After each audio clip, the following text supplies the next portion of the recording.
Hi, my name is Geshi Karuri Sabina from the School of International Futures. I'm part of the facilitation team from SWAF that's helping to facilitate the futures process as part of the AI for D project.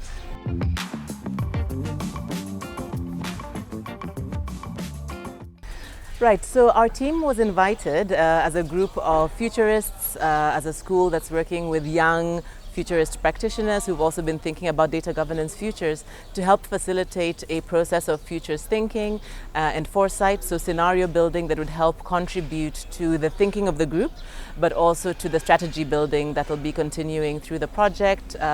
hopefully something that's of use to the organizations that are part of the overall program, but also in the thinking about the future of the overall program. So really bringing the future into the process.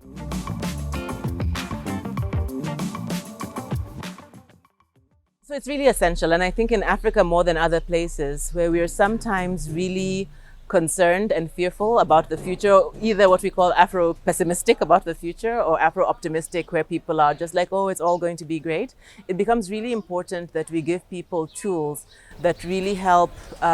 practitioners, that help programs, first of all, see Africa within a wider, more complex, more emergent context, and they have different futures tools that are really good for that. But also begin to allow people to understand that you're acting within a context that, yes, has significant challenges that seem very complex and compounded, but that even within that there is space, first of all, to engage around specific actions within these broader ecosystems because other people are working on various pieces, but also to begin to suggest that you can, without being overwhelmed by the enormity of the challenge and all of that, can begin to identify specific spaces for action, basically with hope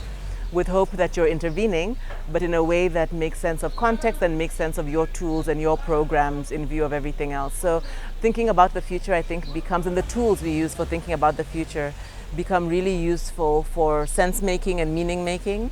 for beginning to locate yourself in time and across ecosystems. But like I said, hope, I think, is a very important part of it.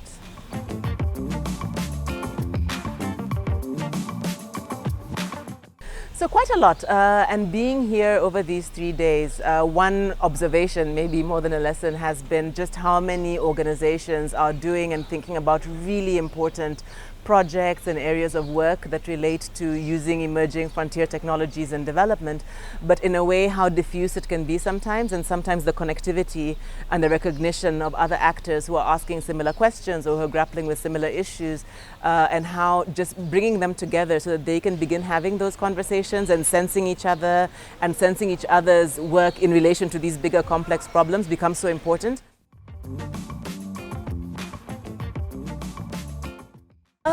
I guess I'll just add that